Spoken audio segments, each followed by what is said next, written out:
Welcome, everybody, to another episode of Strife's Sanctum.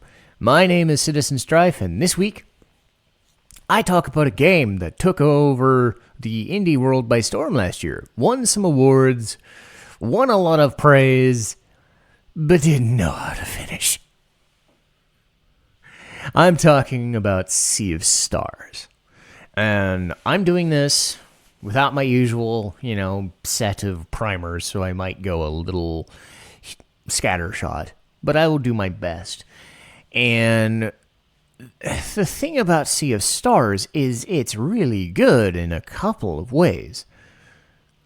But the ways in which it's wrong really showcase why it's wrong.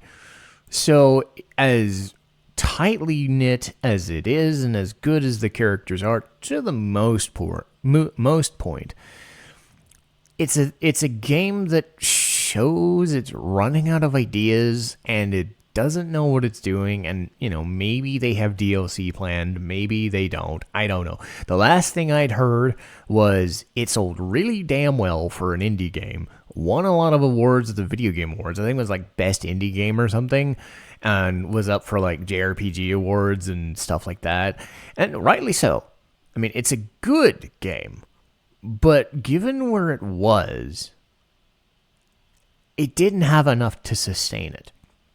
And it really came down to just a couple of things that really just frustrated me so much. And it has nothing to do with the battles. It had nothing to do with, like, the music. It had everything to do with just the process and where the story was going. And it just fell off a cliff after a while. Or, did the whole fart balloon, sort of situation. That's the main problem. And how do you do Sea of Stars? So, the thing with Sea of Stars is I believe the studio is Sabotage. They were the ones who created The Messenger. And I believe that was a Metroidvania game, was it 5 years ago, 10 years ago, something around there. So, bear that in mind when I mention this. The game is meant to be a sort of prequel, pseudo-sequel, fill in the gaps of The Messenger. Or it's set in the Messenger universe, and it has ties to the Messenger in its story, so the people who played it could get something out of it. But given that this was more high profile, or was a different genre, because Metroidvanias and JRPGs are different, the people who played The Messenger may not have played Sea of Stars. The people who played Sea of Stars may or may not have played The Messenger, like myself. So tying it into Messenger is cool, but they don't do enough to do it. And this was backed by an immense amount of people. So much so that when I beat it on stream, I was watching it and I had to... Thankfully, they added a fucking skip button because they were just, yeah, we know this is insane. I do find that it was a nice touch. There's a thing like midway through the game where you go into a cave in this wintry village, and it has every backer, and they tier it to every single backer, I think, or everybody who, like little bits of knowledge about the backers or the people who created the game or stuff like that. And the people who made the most get more. I remember a lot of them had bigger statues, or like Gerard the Completionist would even be a character. I forget how I think it was just straight Gerard the Completionist as a character building things. I think it was the Buildist or something. It was weird. So again, if you back something strong enough, you'll get like bigger statues, or you get a free copy, or you get an actual character in the game, which is interesting. But Sea of Stars is about a world, an unspecified world, governed by twin gods, Sol and Luna, I believe. And again, I'm doing this a little off the cuff, so if I get the explanations wrong, I will. I'm running a little late on things. So, but again, this village in this world believes in these twin gods, and they are tasked with ensuring that dwellers are gotten rid of via these eclipses, because the world is besieged by monsters via these dwellers, these higher end super powered monsters that nobody can kill, and basically cause humans and other beings to just get to eat shit. So during eclipses, you have these warriors from this school that get trained in the art of using sun and moon magic. And that's where our main characters are from. You have Valerie and Zale. You can pick which one you want to use and change them how you want. It doesn't really matter. And that's one of the drawbacks to this game, is Valerie and Zale have limited character development other than being the Solstice Warriors. That's what I was going for. They're the Solstice Warriors. They're trained by Headmaster Moraine, Brugaves, and Erlina. And they are tasked, 5 or 10 years with learning their craft and doing their thing and getting all this, because they know that Solstice Warriors are on the way out. There are not that many of them, and they have to go on journeys because they are the ones, and, chosen ones, kind of like that. And true, they have magic that other people don't, or because if they could have defeated the Dwellers, they would have by now. But it's the power of the eclipse that seems to power down Dwellers enough that you can do rituals and do spells and just destroy them. So Valerie and Zale, they're growing up in this village, and they do the mischievous thing as kids, and they have their friend Garl.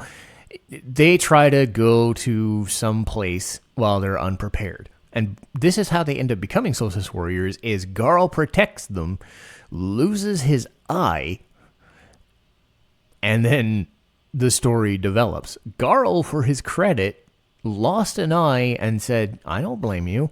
I blame myself.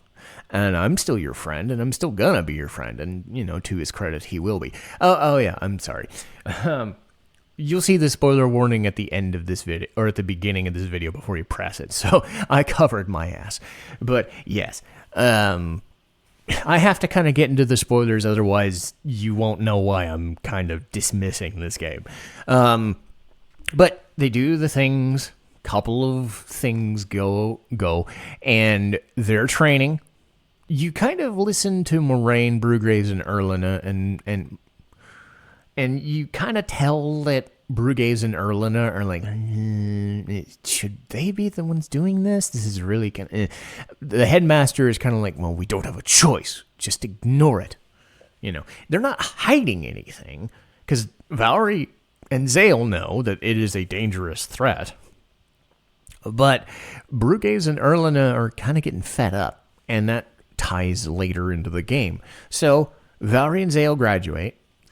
Ends up that Garl joins them in the party, and you get some other characters here and there, but your idea here is to travel from place to place to place to fight Dwellers and to do things. You go to a place and you fight what's known as the Dweller of Woe, that I think eats people's souls.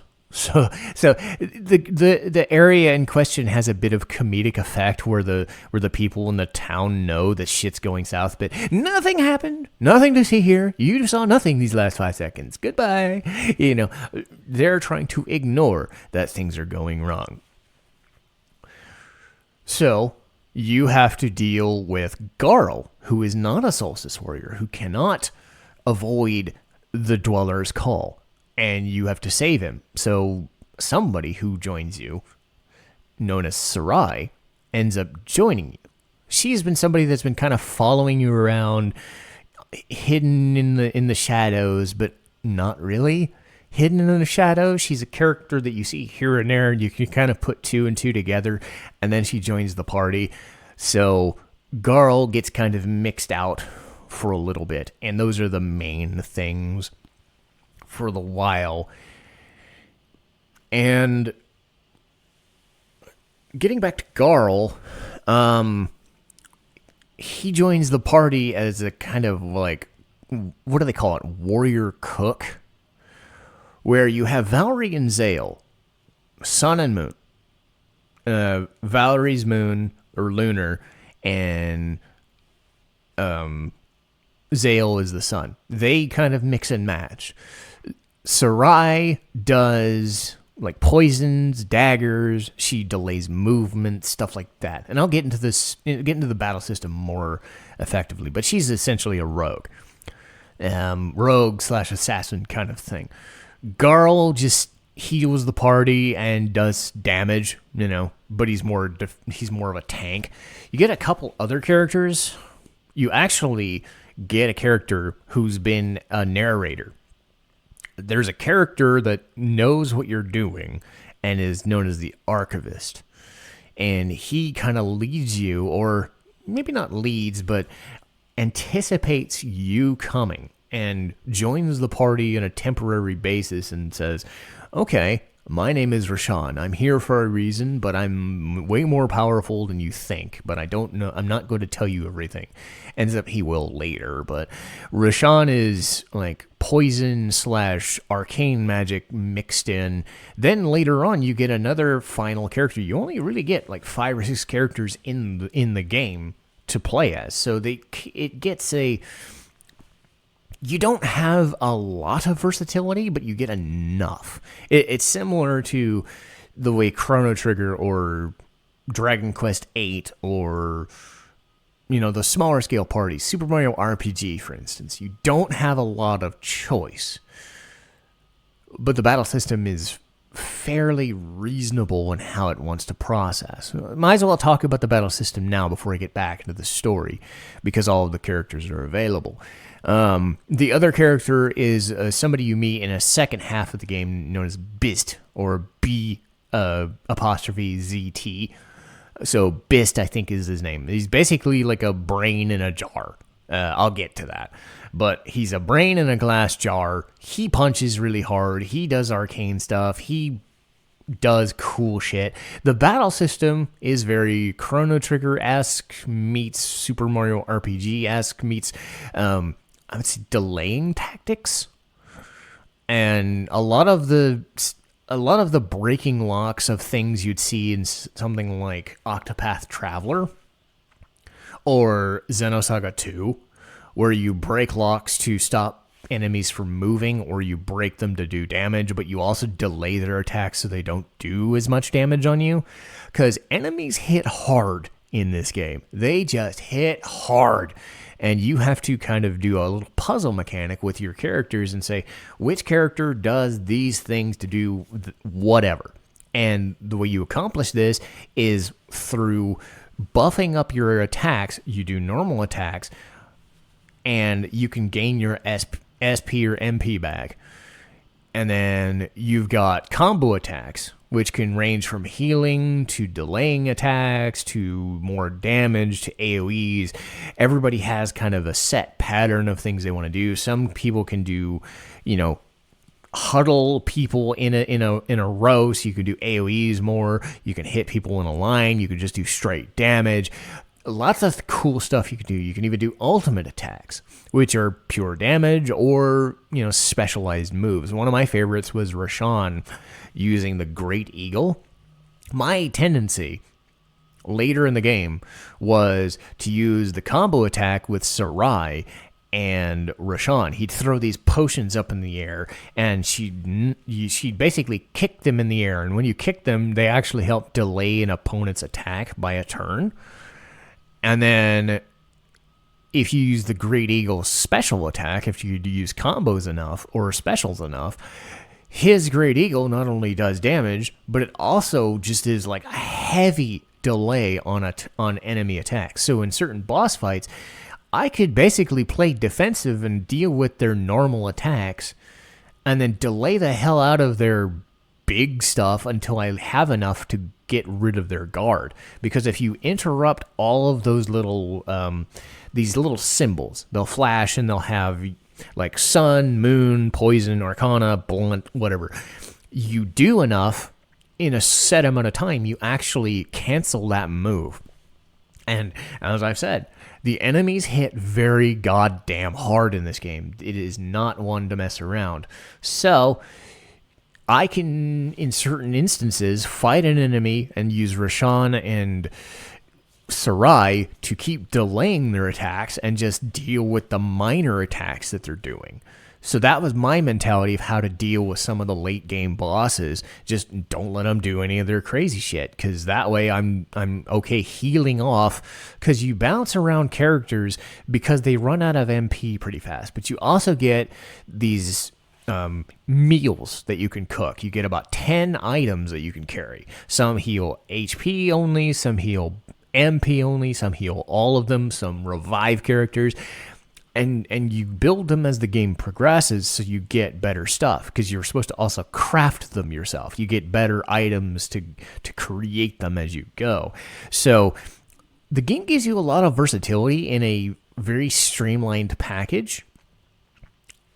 And the package also includes a lot of good music, too.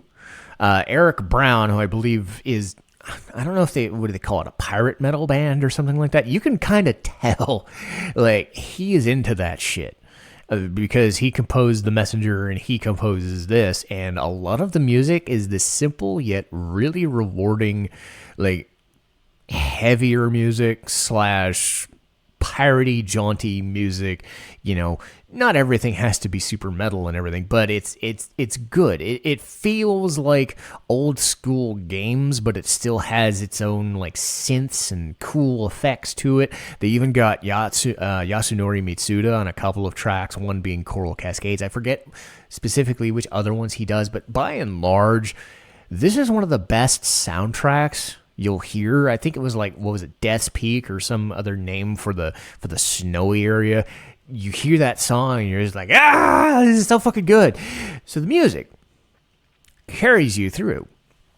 The battle system, simple yet effective as it is, and it does pretty well. So for all of the intrigue about the battle system is pretty interesting for, adding in a lot of the retro effects, but giving you a lot of quality of life. You can kind of gear the game towards how difficult or how easy you want to make it. Like, you can auto guard. I had to auto guard because it has a mechanic where, like Super Mario RPG or Paper Mario, where you do timed hits. And trust me, if you mess up timed hits, you take a shit ton of damage. So I had to use the auto guard relic because I'm not really good at it, but I managed it. So you can make a game as easy or as hard as you want. So they have different relics that you can do to change the gameplay a little bit. Nice effects, and you don't have to use any of that. So the game's pretty reasonable about how it wants to do things. Leveling up is an interesting idea. You have your stats, but they don't all level up the same. Everybody's kind of a bit different. Valerie and Zale can either be magic or physical. I would say Valerie's more physical and Zale's more damage-based, or like more magic, or vice versa, whichever works for you. Sarai is faster and more of a straight line attacker. Her magic isn't really great. Roshan is magic based, but he's also a good attacker, but his defense kind of sucks. Garl is defensive, and Bist is just punch and defense. So they balance each other out, and you can kind of do the Super Mario RPG thing where they level up and they gain stats to hold their own, but then you have to choose whether you want HP, magic defense, magic attack, physical defense, or more AP to do more attacks. I tended to go their main stat and then a little bit more AP, and HP only goes so far because the enemies do so much fucking damage. I never want HP, so I kind of balanced between stats. But I still ended up with some specialization here and there. But the game is smart enough to get rid of some of these things if you overdo it. So if you're trying to buff somebody's physical attack over and over and over again, the game will kind of stop you and it says, no, you've been doing that too much. We need you to balance back out a little bit, and then we'll bring it back. So something like that. So they don't overwhelm you. This game is not meant to be grinded. You could get a level here and there, but by and large, you should have a good strategy and a good character setup so that you know that you can handle the bosses. And usually, being at the level that you need to be at to handle the bosses is enough. So you're not ever out of the loop. I think I beat the game around level 20-ish, 19 or 20, 21, give or take. So you don't even have to level up all the way to level 30. And I don't think you could physically do it if you tried. But having said all this, amazing music that rivals some of the best, some of the gameplay that is mirroring and does an effective job at quality of life of some of the best old school stuff. So where does the game falter? One specific character and rushing the ending. So I will preface this by saying Valerie and Zale are the main characters. But you wouldn't know it by the way the game focuses on Garl. And the game will not shut up about Garl. And I understand it. A normal guy beyond his means doing things beyond his means becomes great. But he will go out of his way to try and help other people, which is fine. But he overdoes it. I've said before, I get sick of characters that try to be overly nice and try to help. Valerie and Zale are there to kill dwellers. They're not here to solve every person's problems. And this really came about when, like, every instance when something would happen, like you'd meet a person in a new city or a new place, who's the first person to talk? Garl. Who's the first person to meet some super-powered person and try to say, hey, these guys will help you out? Garl. Who's the first person to say, hey, you have a problem? Well, let's let the Solstice Warriors take it. Garl. He's not the main character. I even don't like it when main characters do that. I've said this before. I don't know if I mentioned it in the Kingdom Hearts review, but I remember seeing in Kingdom Hearts 3, I'm reminded that Sora goes to fucking Arendelle, and they're doing the thing where Elsa is running away from the palace, and she's going to do the Let It Go scene. So before that happens, Sora's like, hey, do you need help? I think I could help you. And she's like, dude, no, get the fuck away from me. You could tell that he's trying to impose, and it gets annoying. Imagine Sora if he's not the main character, but he imposes every single time. Even if you're the nicest person on the planet, there are times where I'm sitting there going, I don't want your help. I don't want to be around you.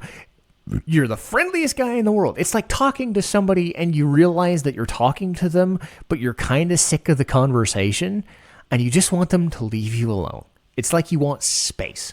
Valerie and Zale are the main characters because they have the powers to do it. They are driven as fuck to do their thing. Garl will stop them and say, hey, let's help them out so that they can do the thing. Whether the game is forcing you into doing a mission or not. Besides that, Garl's the first one to knock on the door. Garl's the first one to talk to people because Valerie and Zale don't really have the personality. They have the personality as bricks because they've trained to fight. I mean, they're reasonable, but they don't really care. So the game sees fit to write itself in such a way that Garl is the first one to always be the nicest guy, to be the one to introduce the party and to bring everybody together. And, you know, even later on when he helps people find a new place to live, like, I get that. It's fine. But they're overestimating the value that Garl brings to you. And I'm kind of wondering if they wrote the game under Garl's presence, but they realized he wasn't all that special, and then they had to create somebody with superpowers, and then Valerie and Zale existed. And then they wrote it around them, but forgot that Garl was the main character. Even if you are the main character, there's still a little, like, if Garl was a solo protagonist, I could buy it, right? But he's the side character of an ensemble cast who gets way too much fucking screen time. And there was a time during the Dweller of Woe where he gets taken out of commission, and then Sarai shows up. And I actually said on stream, God, I really hope Garl gets his ass kicked and left alone so I can actually get some time to fucking breathe. Minutes later, he gets stabbed and Sarai takes over.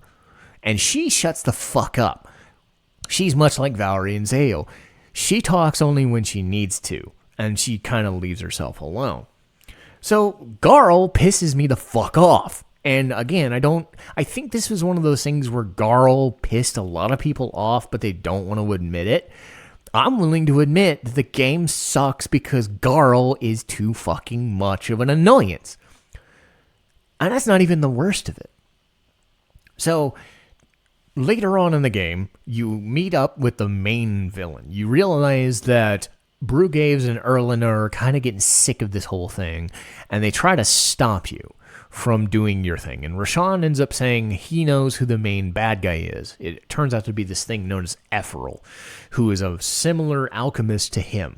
And Garl gets shot. And Rashawn takes, he gives him some extra time to live. And then you realize that Garl has to come up with this plan to, awaken this thing that will give you access to the Sea of Time.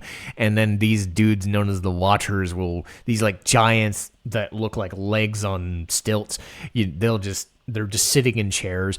They give you access to the second half of the game. But the game is trying to pull your heartstrings and say, hey, could you do this mission for me? Because I'm going to die. Like, it's a Make-A-Wish. That's basically what this is. It's a 4 or 5 step boss rush / side quest main mission that has to be done so that Garl can get his last gasp. And I get it. Garl's important. He's so fucking useful. It's a Make-A-Wish. It's dumb. And I'm annoyed that the game forces it. But that's not it. Let me get to that later. So Garl passes away. He gives his whole new town. He was going to be the elder or whatever. He's, done these great things. That more power to him. He found out that even like the message is, if you're normal, if you have the drive and the sophistication and the know-how, the gumption, you can make something of yourself, and that's great. Still not the main character. Don't care. It's fine. He sacrifices himself. It's a sad scene because he's a party member and he's passed away and whatever. He sacrificed himself so that Valerie and Zale survive. It's great. It's fine. Whatever. So the second half of the game happens. You realize that you're going past the Sea of Stars, and what is admittedly a really cool effect. What you end up finding is that Ephral, earlier in the game, is going to a second world. You're basically going underneath this main world into kind of a pseudo-reality, a pseudo-second dimension underneath the world. And he's taken Erlina and Brugaves is done. Like, part of the problem is Brugaves is like fucking done. Once he leaves with Ephral, you never see him again. Erlina, you see her at the end of the game. She is your final boss. I think this is tying into the messenger, but again, it's kind of like, well, I'm not fighting them as secondary bosses before Ephral? What the fuck is this? Why is Erlina the main final boss of sorts? What the fuck? So Ephral is the dude's like, fight me, whatever, challenge me, whatever, And so you go to Sarai's world, which is like kind of like 80s cyberpunk, and it's at most 5 hours of the game remaining. It's basically like it's basically the same world as before, except because of different dwellers and different mechanical beasts in Ephral's domain, they've turned everybody into robotic machines, including Sarai. So she's actually a cyborg. She keeps her mouth closed with a bandana, and then you realize like her entire mouth has been turned into steel, and she's basically just tried to find Solstice Warriors because they're the ones that can stop the Dweller of Dread, I believe, this Kraken thing.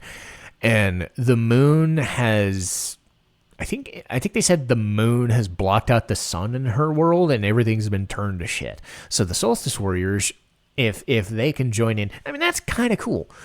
You got to power up, you got to do the thing, and you got to find Ephraim in this world. That's fine. That's totally fine.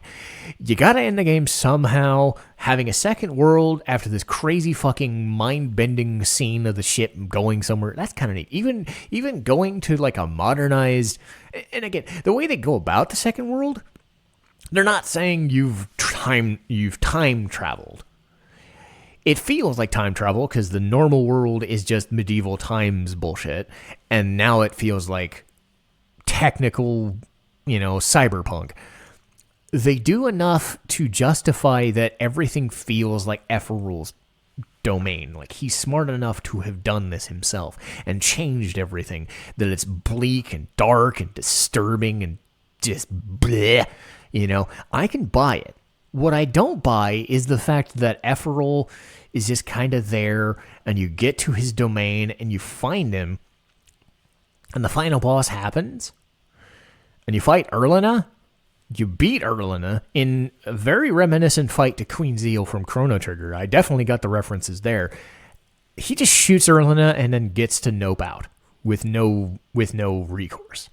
And then you fight this other thing, and then it's like some shoot 'em up shmup game, and it's an easy ass ending to the game, and it ends.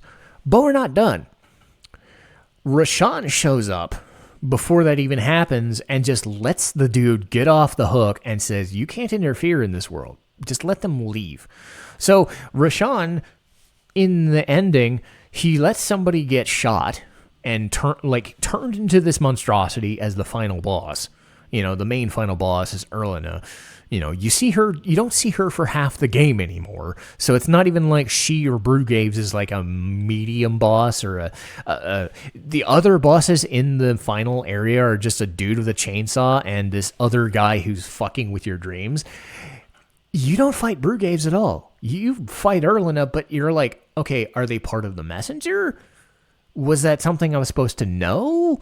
Like, where did all this stuff lead to? That's where the dichotomy of not knowing the messenger and not knowing who Brugraves becomes, and like, oh, you're going to fight him in that game. Like, I wanted to fight him now. I wanted a second, even if you did hey, I will fight him once, and then he runs away and you kill him in the messenger, that'd be one thing. At least I get some closure. But Ephraim shoots Erlina, and she basically disappears once you beat her. She doesn't get her salvation. She just fucking dies, and it's not even like you yourself kill her. Ephraim just says you're a waste product, and nopes out. But Roshan says, "I'm taking you out of this city, or I'm taking you out of this domain because you have lost. This is a gamble between us."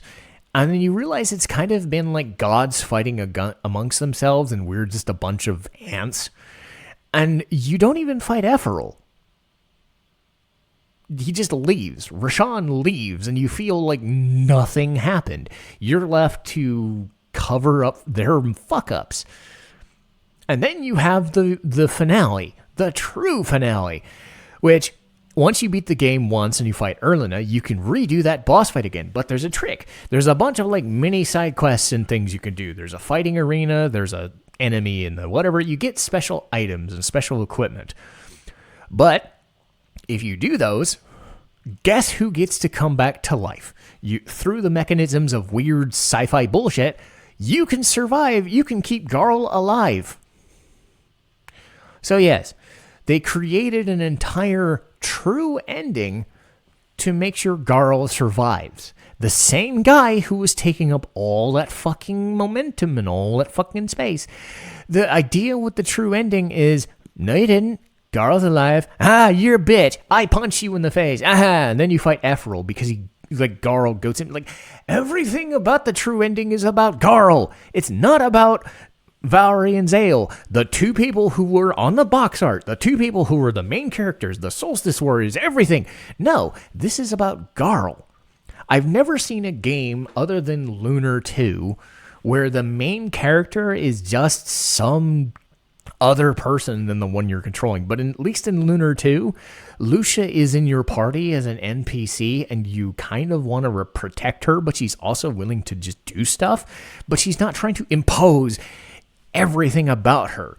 Garl imposes out of the goodness of his heart, but he does everything in the plot.